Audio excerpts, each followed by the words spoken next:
Hey, Julia-Simone, welcome back to the Nigan and the Lone Ranger podcast as co-host. Listen, I think I've got a really awesome topic for today's episode. Okay, sounds promising. Lay it on me. Okay, after some extensive research with the old Google machine, I feel very strongly that we can prove that Taylor Swift is behind the super controversial Sio Silica sand mining project here in Manitoba. Okay, I've researched this story for more than a year, and I really don't think Taylor Swift is involved in trying to drill holes all over the province to pump out silica sand. Okay, listen, just hear me out. First off, last August, a sculpture of Taylor Swift was placed outside the Sophie Stadium in Inglewood, California to celebrate her concert there. And guess what? The sculpture was made out of sand. Yeah, no, that's stupid. Okay, all right. Well, what about the fact that Taylor Allison Swift was born in 1984 in West Reading, Pennsylvania, where sand mining has been part of the local economy for more than 100 years? I mean, Taylor has sand in her veins. I don't like where this is going, Dan. Okay. Taylor Swift has used the word sand in more than a dozen of her songs, like in her song Carolina, where she wrote, "But the sleep comes fast, and I'll meet no ghost, and it's between me, the sand, and the sea." Huh? No, this is not working. Do you have anything else? Fox News says she's into sand?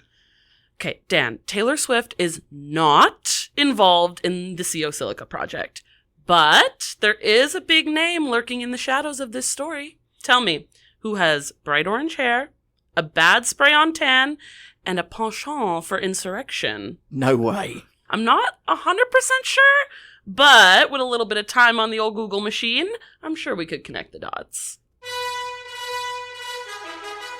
The Winnipeg Free Press proudly presents, in partnership with CJNU 93.7 FM, Nigan and the Lone Ranger.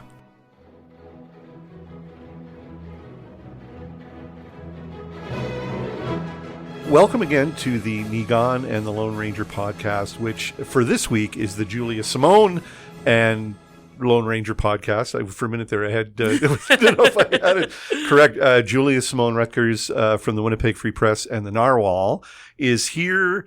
You are now the first two-time co-host. Hey, last time I was in your spot, I was the Lone Ranger. That's right. Yes, here. And I demanded equal time with co-hosts. So well, thanks for doing that. Nigan is around and will no doubt listen to this episode, and I'm sure he'll have notes on how whatever we did wrong. Can't wait to hear them. Love you, brother.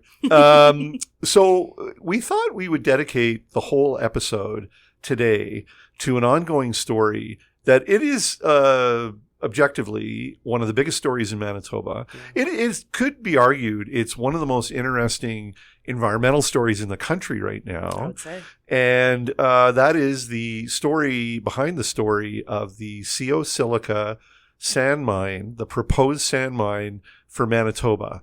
And Julia-Simone, you have followed this story for quite a while. I have. I've been following this almost since I took on this role as Manitoba's environment reporter. I had been kind of made aware of the other sand mine, the CPS one, and through that I started hearing whispers about the Sio Silica mine, started paying attention to it, and now it's been a little over a year that I've been down in Springfield and chatting people up, talking to the executives, digging in. So, for those people who may not know what this is or may recognize the name but not sure everything that's involved, what exactly, who are these people and what do they want to do?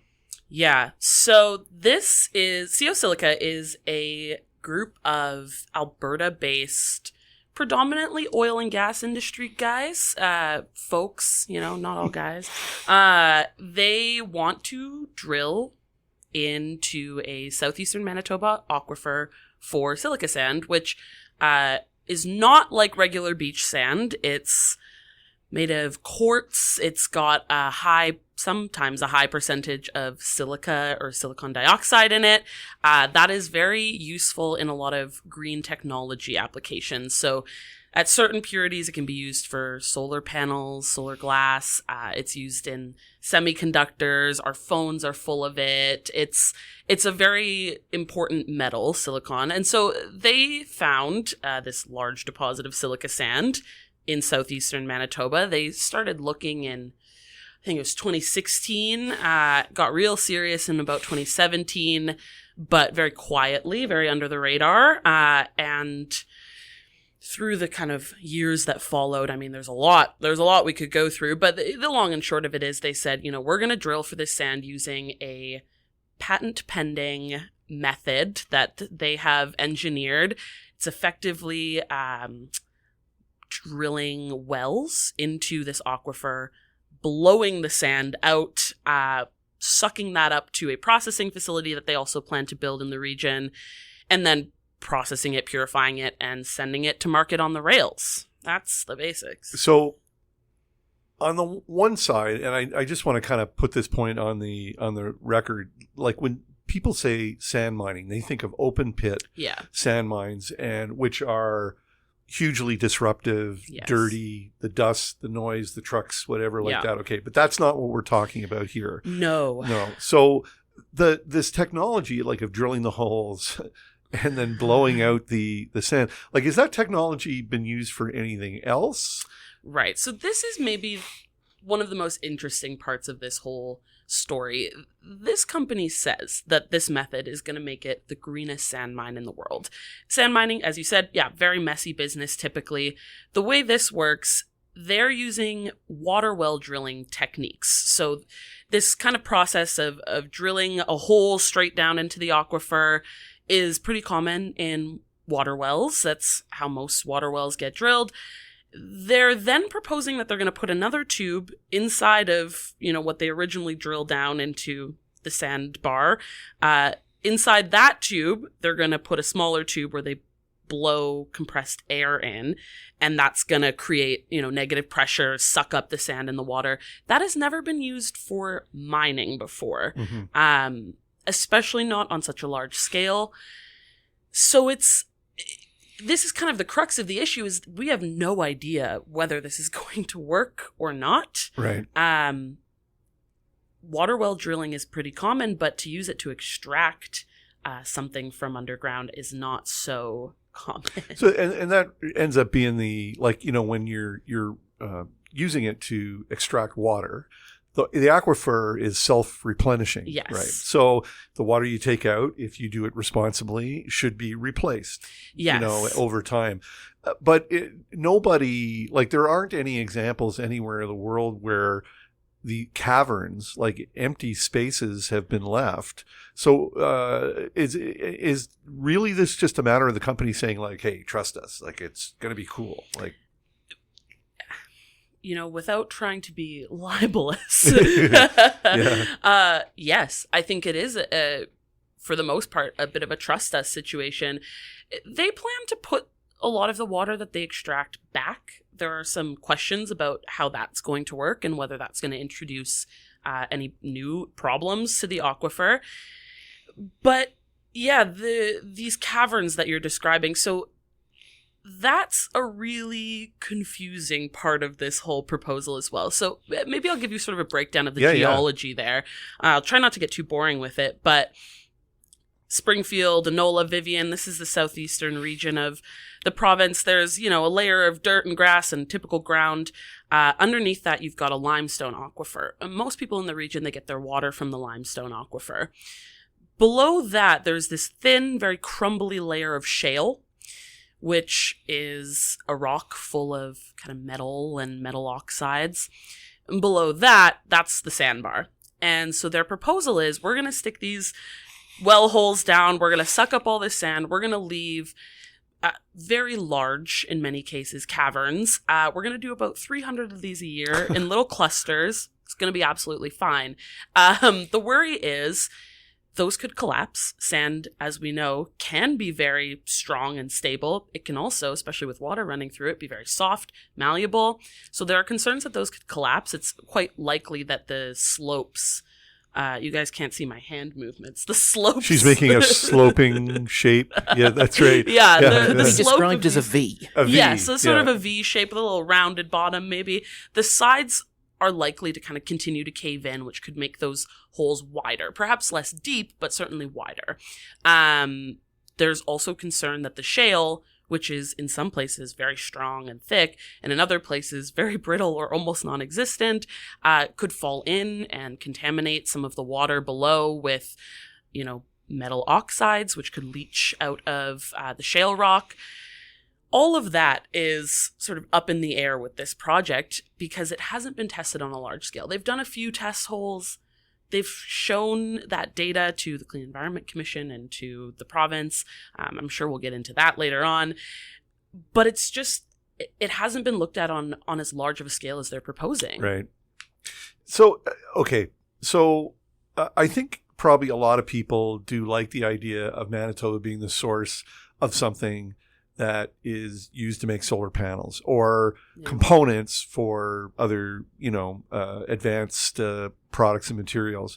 But, I guess the question that everybody's trying to ask or answer right now is at what cost to the environment. So now they made application to the Clean Environment Commission. The Clean Environment Commission is not a regulator. No. It is merely an investigation body. They hold hearings. They gather information. Ultimately, the Minister of Environment is the regulator. Yes. But the CEC process has been pretty contentious, and it's drawn a lot of voices in. So maybe tell me how is Sio Silica fared at the CEC? Oh, well, let's wind it back just a touch here. So there's sort of two parts to Sio Silica's proposal here. On the one hand, there's this mining approach, this the words we've been using are as yet untested or relatively untested mining approach. There's also a processing facility. They got the license for that without much hullabaloo. That came quite quickly after they made their application. They say the province recommended that they split their mine application into two parts, so the processing facility and the mining itself. The mining itself has been the sort of source of all of this contention. Residents were quite concerned. There are a lot of risks to their aquifer and the limestone, to the water in the region in general. If the mine goes ahead, those risks residents didn't feel that those risks were fully understood. They made a lot of complaints to the regulatory body, which, is the Environment Department, and they decided to call the Clean Environment Commission in. There were about 3 weeks of hearings in early 2023. Sio Silica made their points to the commission. There were some independent scientists who also made presentations, the residents and municipalities. Lots of folks got involved there. And a few months later, the Clean Environment Commission came out with a pretty hefty report. And they agreed with the residents that the risks weren't fully understood yet. I think one of the interesting tensions is, they also see the economic development potential. A lot of people really have leaned on that economic development potential to justify this mine, but they recommended that the province really slow down if they're going to go ahead with this project, get a lot more information from Sio Silica, ask Sio Silica to do a lot more testing about the larger scale impacts because the testing has been somewhat limited. Otherwise, they weren't convinced that the risks were well enough understood to let this go ahead. So the other part of the risk equation has to do with the people involved in this. And this will bring us closer to my only area of expertise in this, which is some of the politics that's involved. But there are both with Sio Silica and with this new entity from the United States, which has emerged as a potential financial partner, like through some sort of a merger or a business partnership and a listing of a new company on the New York Stock Exchange, possibly.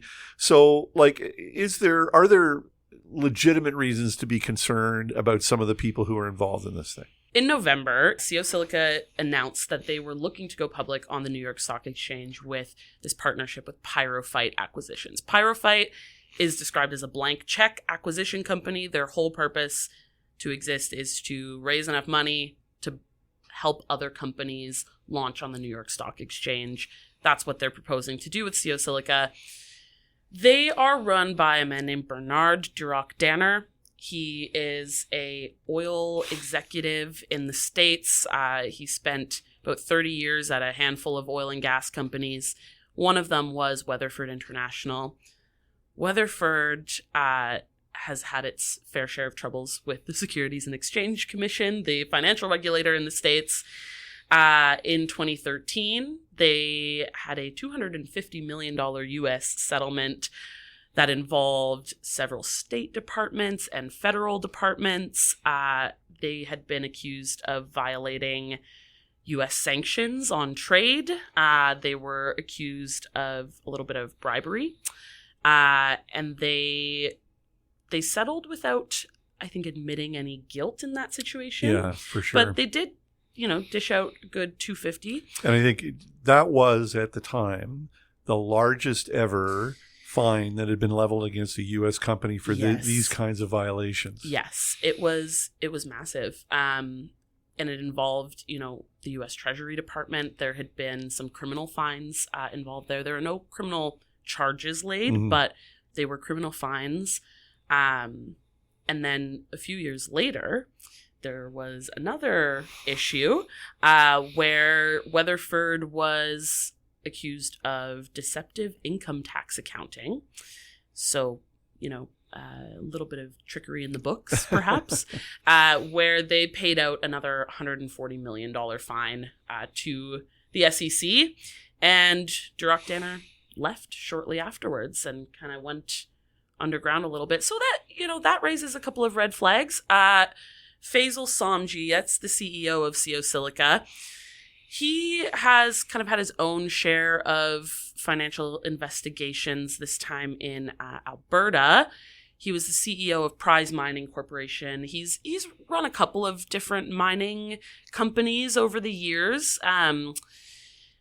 He was named in an Alberta Securities Commission investigation. There were allegations that the company had misrepresented its financial position to investors. It's a bit of a confusing situation. I'm not 100% sure actually where it wrapped up. I asked the Securities Commission and they would not tell me what the eventual conclusion was. Yeah, and that's unfortunately typical for provincial securities commissions. They often agree to wrap up complaints without announcing anything, or it's just they make them go away.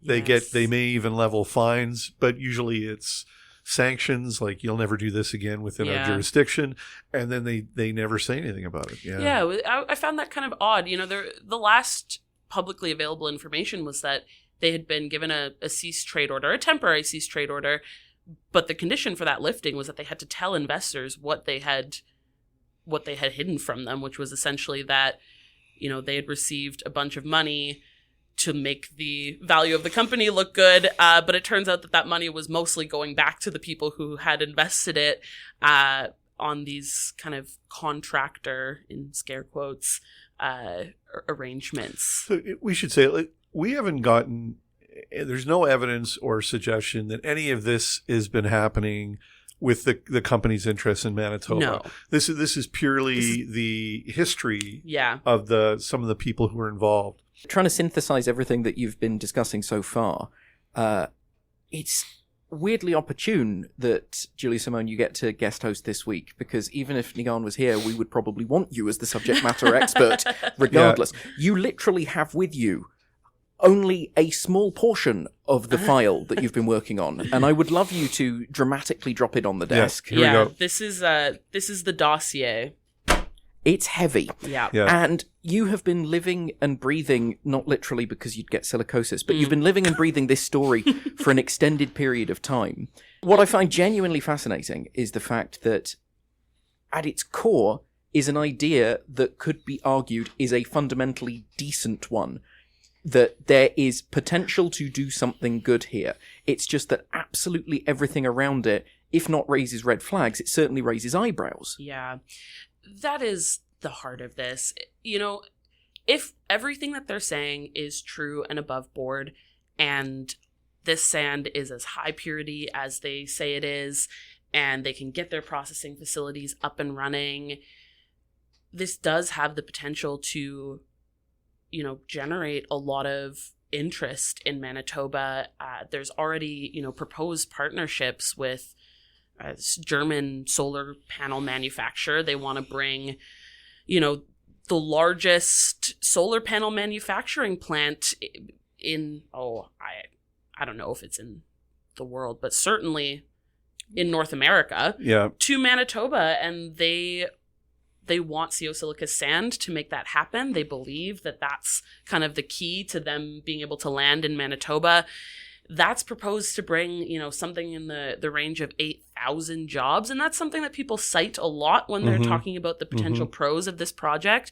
I do think that it's important to caveat that those jobs are not Sio Silica jobs. They're this other company's potential jobs. Well, and in keeping with the, you know, because we keep asking the questions, is this too good to be true? Yeah. So along with the red flags that have gone up about the people involved, Pyrophyte, and Sio Silica, the company, the German company that the province signed, the provincial government signed a memorandum of understanding with them to develop the solar panel factory.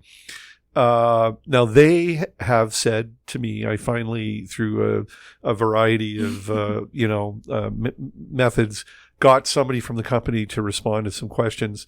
And they claim that they are going to build, own, and operate this company. Interestingly enough, in European trade magazines that have reported on this deal, they have reported that this German company will not own and operate. Because that's not what they do. They actually provide design support and equipment. So again, it's you know, a factory that makes glass or actually assembles solar panels sounds fantastic. Sounds exactly like the kind of thing that we want to, you know, do. However, you know, it's hard to gain a lot of confidence about the people involved, and that's, you know, through this whole, and plus the fact that the environmental regulatory process in Manitoba is a bit of a joke.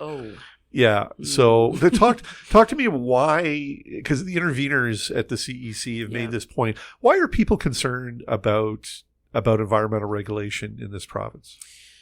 Oh, you know, I think the data really will tell you that story quite well, which is that the province doesn't typically say no to applications.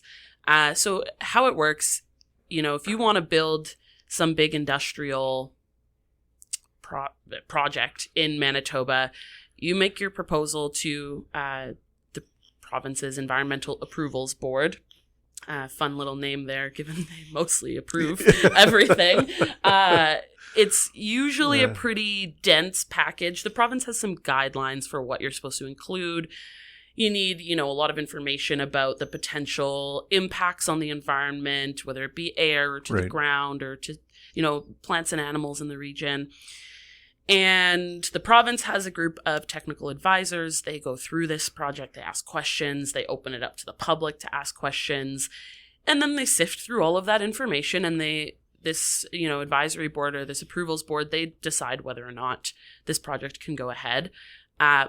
But there are a lot of concerns that they're not asking for enough information, that, you know, this approvals process is a bit out of date, likely that it's understaffed and under-resourced to do the work of properly assessing these projects. Something that, you know, the Clean Environment Commission has been asking for forever is cumulative effects assessment. So looking at the project not just as a singular entity in the region, but looking at how, you know, this project could impact the region in the long term, looking at how other developments in and around this project might, you know, create further environmental impacts. You know, environmental impacts aren't sort of isolated ever, right? So they want the province to be asking proponents to look at broader potential environmental impacts, and the province has not made that a part of its plan. I asked the environment minister whether, that might be something they'd consider for Sio Silica, because the Clean Environment Commission did recommend it, and, she said nothing's off the table, but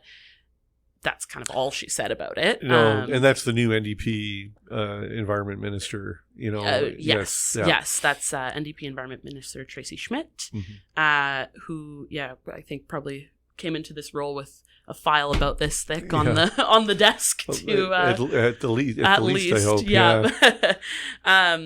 So there's been a suggestion that there needs a lot more rigor. I had been looking at the data for another story a little while back, and I don't think the province has refused a single proposal that's come its way in the last at least since 2016. I think longer than that. Well, there's also the issue too that a lot of environmental licenses that they did issue have expired. Yes, and they even though they have a legal obligation to go back and have those people refile. That hasn't been done. So before, we'll talk about the NDP government's response to this thing, because they inherited this whole thing. They did. But through a series of stories, some of which involved guest columnists for the Winnipeg Free Press, we found out that during the period of transition from the defeated Progressive Conservative government, the transition to the new NDP government, that's normally referred to as the caretaker period. So by tradition, not really by law, but by tradition, old governments are not supposed to do anything important when new governments are on board getting ready to officially take over the reins of power. In this particular instance, though, we found out a couple of fairly high-profile Conservative MLAs, former cabinet ministers, were lobbying the incoming government to issue a license to Sio Silica. More importantly, however, during that caretaker period, one of them, Jeff Wharton, actually went to his Conservative counterparts. A couple of ministers, Kevin Klein and Rochelle Squires. Now, during that caretaker period, the defeated government's ministers still retain the legal powers of executive council. Right. So they don't stop being cabinet ministers until a new cabinet is sworn in. Right. So they do have legal power. They're not supposed to use it. Yeah. Wharton asked them to issue a license during the caretaker period. That drew a lot of attention. And that is, I try not to use, I use the word controversy when scandal is being thrown around. I'm willing to call that a scandal. All in favor of scandal? Yeah. Okay. Honestly, I'm in favor of that too. Yeah. And I'm usually very level about things. That's right. You're hardly an alarmist. I sit so firmly on the fence that you can't see the post. But it's a matter that really, really did raise a lot of concern, and this isn't just red flags, this is now alarm bells ringing.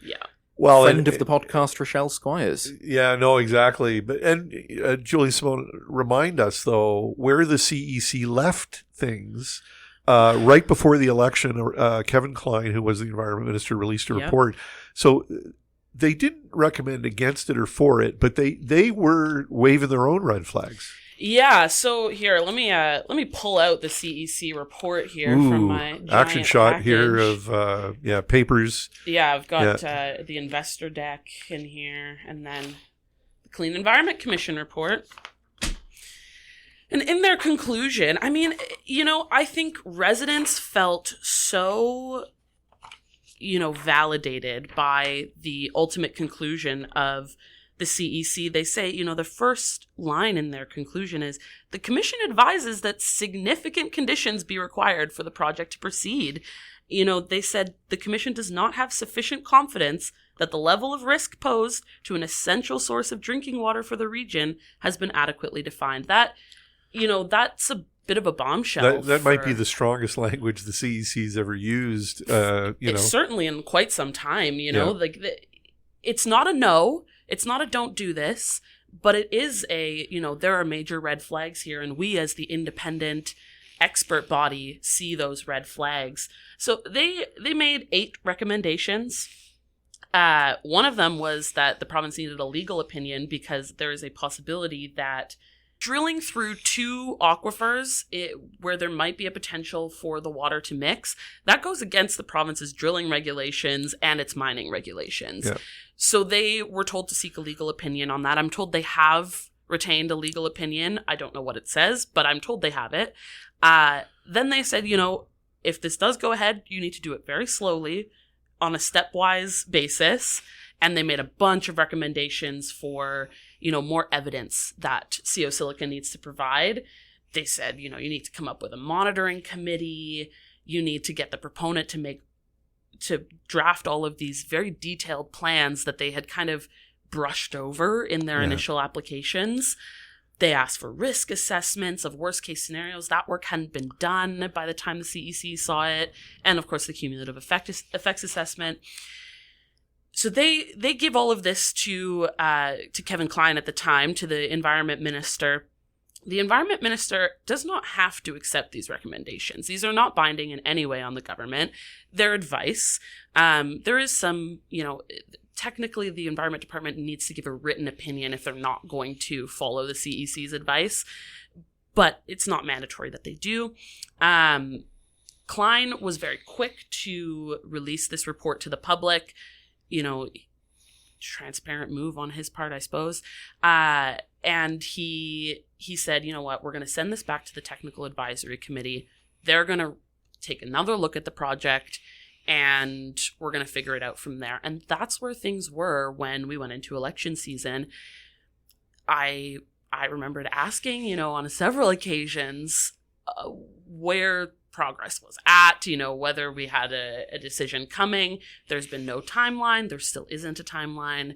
The Technical Advisory Committee is not public facing. No. So I think, a lot of residents are concerned that this is a somewhat anonymous body. You can kind of dig up who's involved. It's often department heads and the like. Right. But, it's been sitting with the Technical Advisory Committee ever since. So that would have been June that this came out. June 22nd this came out. We go into election season, and that's all the information we have. The new government gets elected, and it's still just sort of sitting with the Technical Advisory Committee under review, allegedly. Reportedly. So I think that and this is kind of getting closer to some stuff I know. Yeah. But I think there's a good argument to be made that Sio Silica was disappointed in the election result. I think that what we hadn't really paid attention to the way the company, the Alberta company, had ingratiated itself or inserted itself into the politics of Manitoba. As soon as Jeff Wharton, his request to have the license issued during the caretaker transition, we started to take a look at that, and correct me if I'm wrong, but we started to see that the company had taken steps to at least get 1 degree of separation away from decision makers in the government. Yeah, absolutely. I think credit where it's due here. The residents had been paying attention to that for a long time. And I know, as I said, I've been covering this for a little over a year. Folks were raising some of these things with me from the very beginning. From 2022 and 2023, the company has been adding new board members, and they've only added 2. Those board members are both, well connected with the provincial Tories. So there's David Filman, son of former Premier Gary Filman, and Mike Pyle, who is, maybe I'll let you describe. Yeah, so he's the CEO of something called the Exchange Income Corp. And, it's a legitimate and very successful business. And they have invested a lot of money in a lot of successful business enterprises in Manitoba. But Income Exchange has also been pretty closely associated with the Progressive Conservative Party, and not through clandestine means. No. There are a lot of people who've had executive roles of the party, who are known to be supporters and fundraisers and donors to the party. Mike Pyle is certainly a guy who is legitimately connected to the Progressive Conservatives. Yeah. No judgment, Mike. It's being involved in party politics can be a noble pursuit. Absolutely. Yeah, but it is adding them to the Sio Silica board. There's different ways you can view it. Companies that are crossing jurisdictional lines they're going into a new place, new city, new province where they haven't done business before. So they're going to look for people who can speak the language of the government of the day. So David Philman, who's a very successful lawyer and a son of a former premier, and Mike Pyle, who is very involved, in many of the, aspects of the Progressive Conservative Party, and quite frankly had been selected by the PC party government as to head up a venture capital fund to take Manitoba venture capital and reinvest it in Manitoba companies. Yeah. So now, why would they add those guys to the board, their board of directors, at a time when a somewhat complex regulatory process is being undertaken? Well, one of the reasons would be, obviously, to get closer to the people in government. Yeah. Again, there's nothing inherently wrong with that.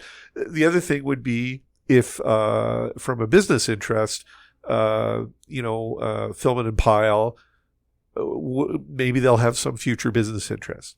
Now, David Philman hasn't really said much about his involvement.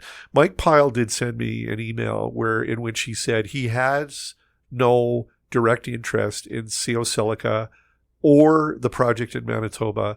He was asked to provide his advice and expertise to the company at a time when they were trying to do business here, and that's the extent of it. And that may be the extent of it. Yeah.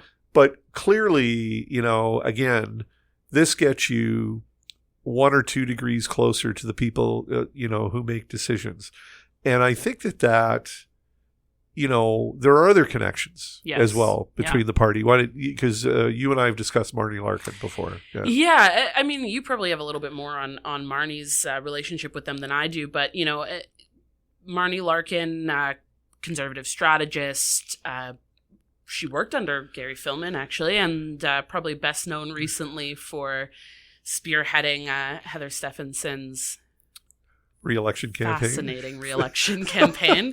That's a very generous word. Charitable Thank you. Is the term. I'm doing my best. But in 2020, 2021, she was working as a spokesperson for Sio Silica. Not the first sort of well-connected to the region and to the party spokesperson that they had employed. But yeah, she was well-connected with Sio Silica. She never got back to me, so. No. Post-election, I expect that she's keeping a somewhat low profile. She did, when we were concurrently, as it turned out, working on the same story, I did get a text from her that said, after she did spend a period of time, she responded to some media questions on behalf of Sio Silica, wrote a couple of news releases back in 2021. But after that, she had no involvement. Now, what's interesting, though, about Marnie Larkin's position in this whole story is that what Marnie went on to do after that, which is she became the basically the director, the manager of the Progressive Conservative re-election campaign. Yeah. And her role as campaign director, campaign manager, caused its own controversy.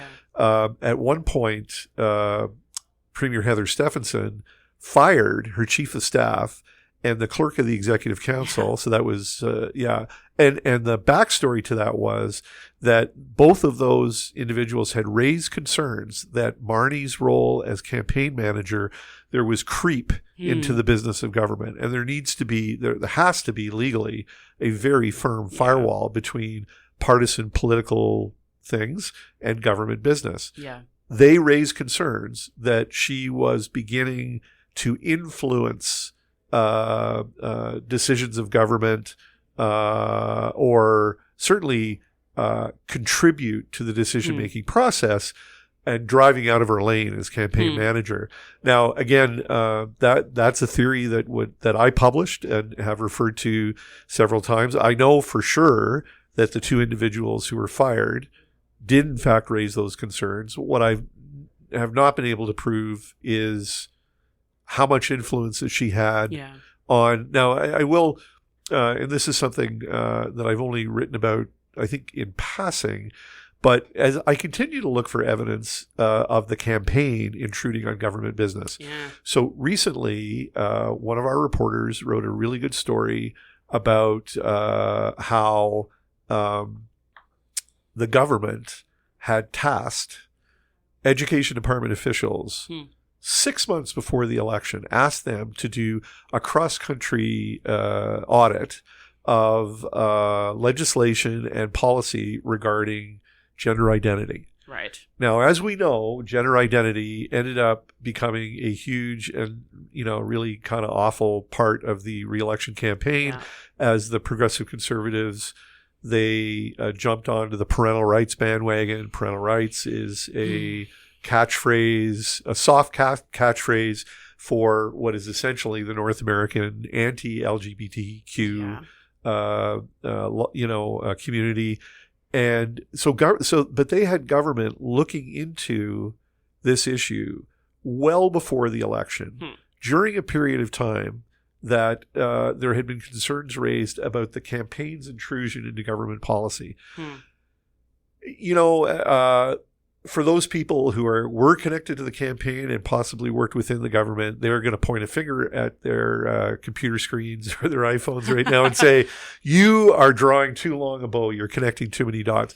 And I may be, but the problem is, as we've tried to get people to talk to us about these things, nobody will. Right. So in the absence of informed, enlightening commentary, at the very least, I think we can raise concerns about. So, all right, let's circle back to Sio Silica.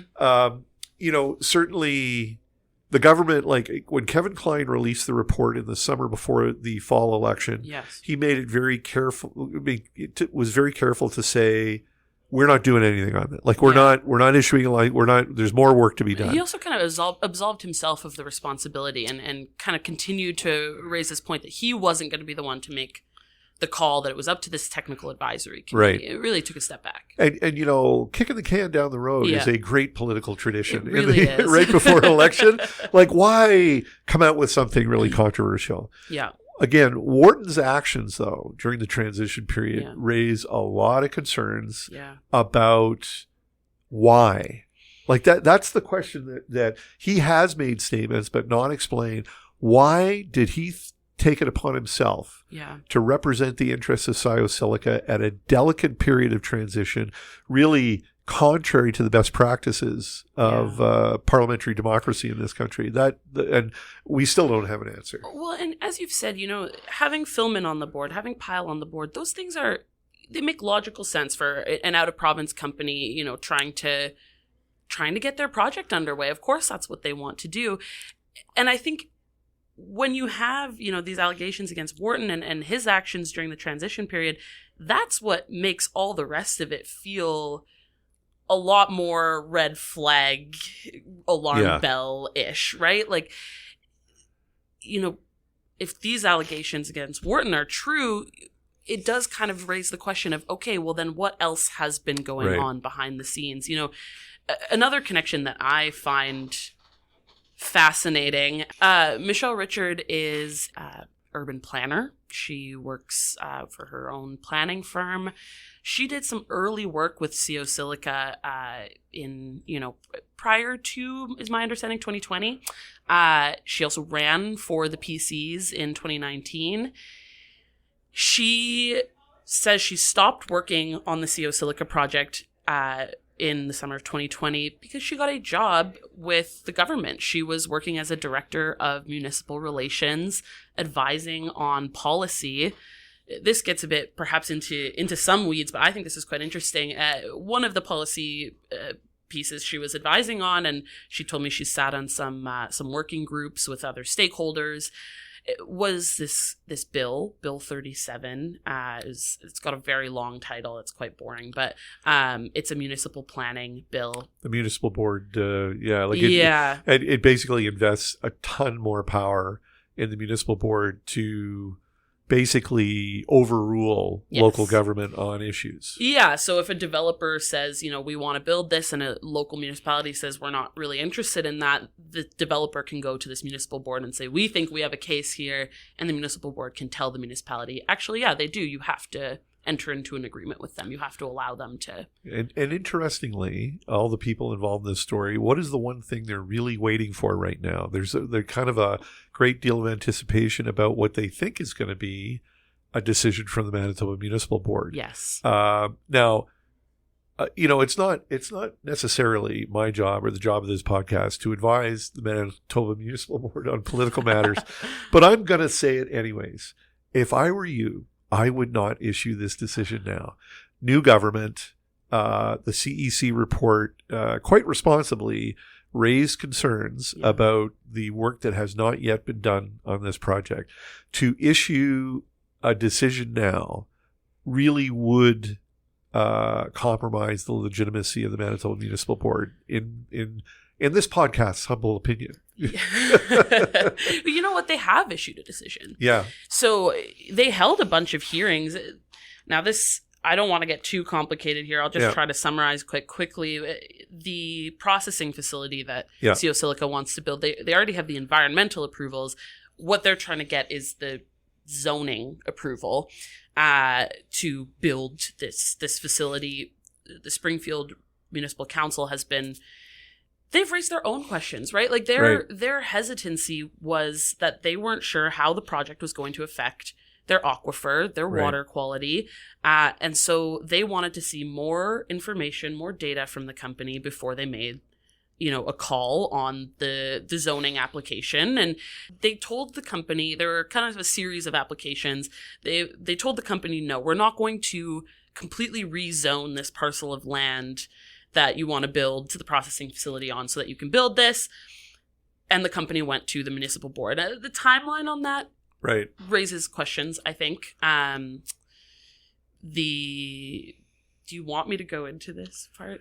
I think the idea though that we have this parallel process that seems to be divorced from the environmental issues, which like you would think that zoning issues would have to be resolved after environmental issues are resolved. And I think that's the thing that's most frustrating.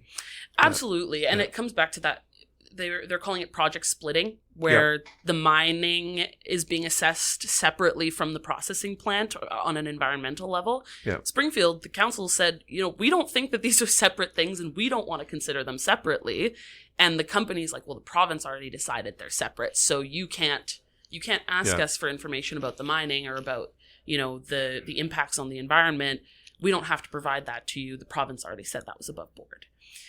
And, the municipal board said, the municipality needs to approve this sort of a modified version of the zoning application, and they need to enter into a development agreement with the company. So what we're waiting on now is they tried to vote on a development agreement. It didn't really pan out. Sio Silica has gone back to the municipal board and said, you need to get them to approve this development, agreement. And so we're waiting on that decision now. As you said, though, this is a pretty high-profile time. It might be best to take a breather.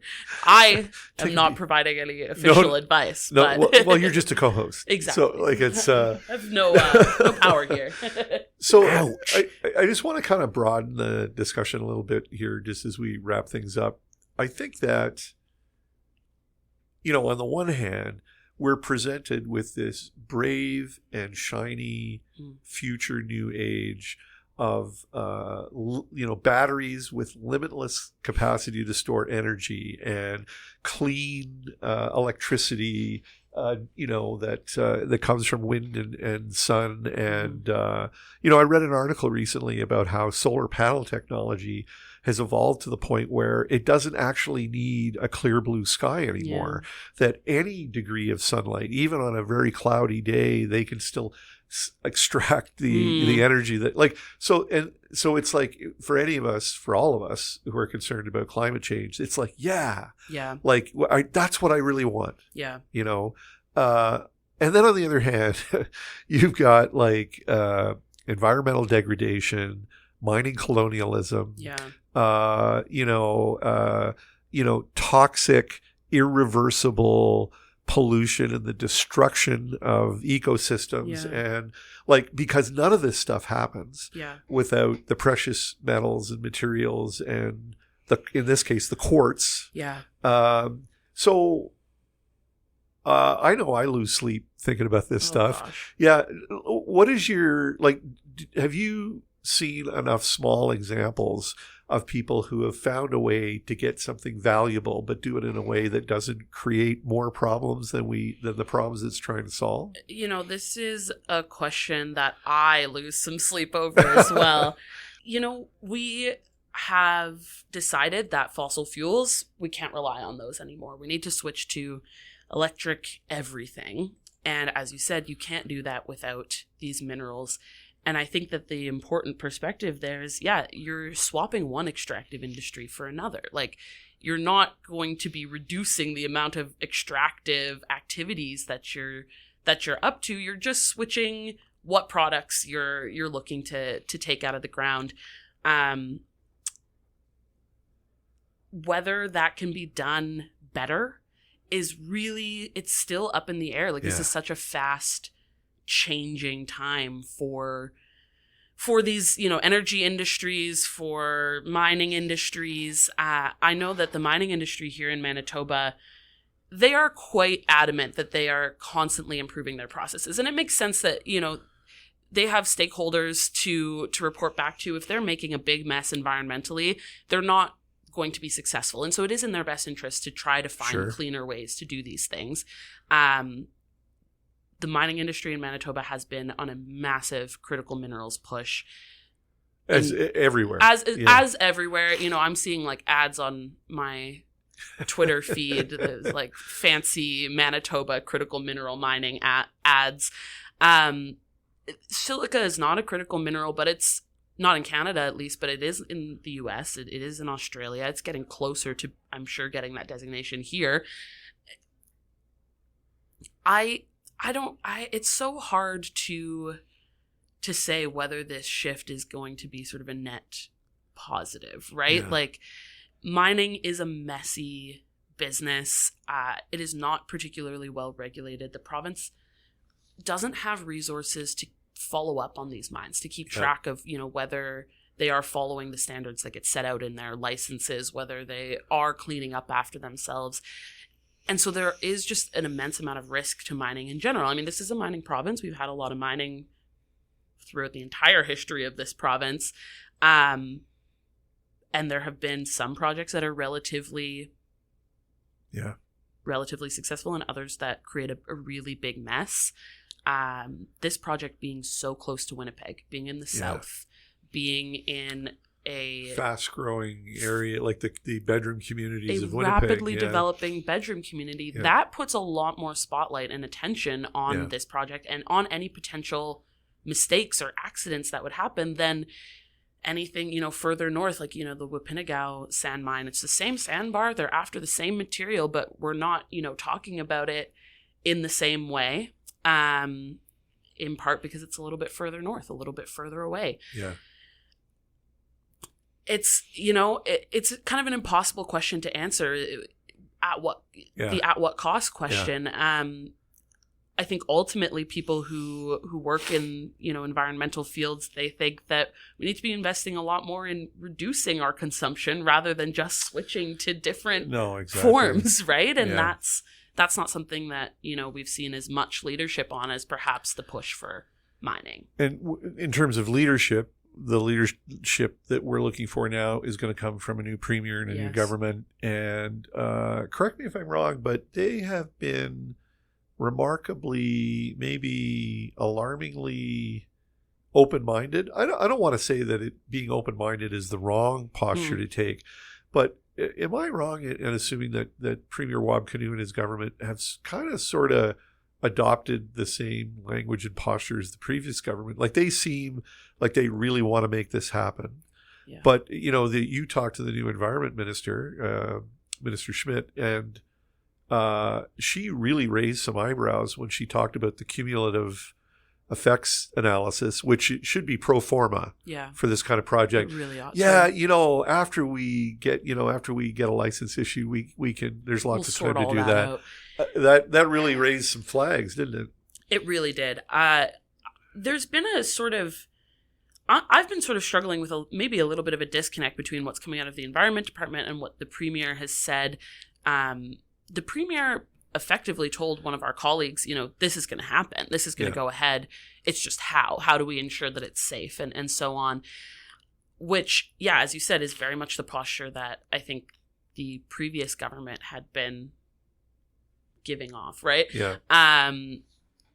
This government has been very keen on mining as well, just across the board, critical mineral mining especially. I think people are seeing this as They have a stranglehold on northern Manitoba. Absolutely. Where mining is sometimes the only industry. The lifeblood, absolutely. Yeah. So, there seems to be an indication that they want this project. But what really raised red flags for me is that, the Clean Environment Commission did their due diligence in saying we need way more information. Yeah. And the province has effectively said, Minister Schmidt has effectively said, we can figure out getting that information once we have the license. Or maybe we'll make getting that information part of the license. Yeah. And I think that it's not really my job to give opinions, but hey, I'm co-hosting a podcast today. Yeah, fill your boots. I think that there's a lot of risk inherent in that. I think that some of those draft plans, they included the closure plans and the waste management plans and the emergency response plans, because with something this new, what is the policy going to be if there's an accident, which it seems quite likely that something might happen, right? This is a new process, and we don't know what their plan is if something goes wrong. We don't know what they're going to do to, they plan to close these wells after they've extracted, the sand they want from them. So they're going to drill and close 300 wells in a year. There are risks inherent with that. Every drill hole invites risk of contamination. And I keep having this nightmare where it's the scene from The Dark Knight where they set off the bomb below the football stadium and the whole thing just, and that may be really super. The term for that is subsidence, and it is a concern. Okay. I'm not sure that I like that image better now that I know that it's called subsidence. I just like it as, The Dark Knight. Anyways, and that could be extremely unfair. The fact is, in my life, I've traveled hundreds of meters below the surface in a gold mine. It's freaky, it's really, but we have been living and extracting things from deep below the surface of the planet for a very long time. And it has had an environmental toll. Yeah. But it's I think I am like a lot of people. I'd love to find out that there's a way to do this safely. Yeah. I have less confidence in a lot of the people that are trying to come up with that solution.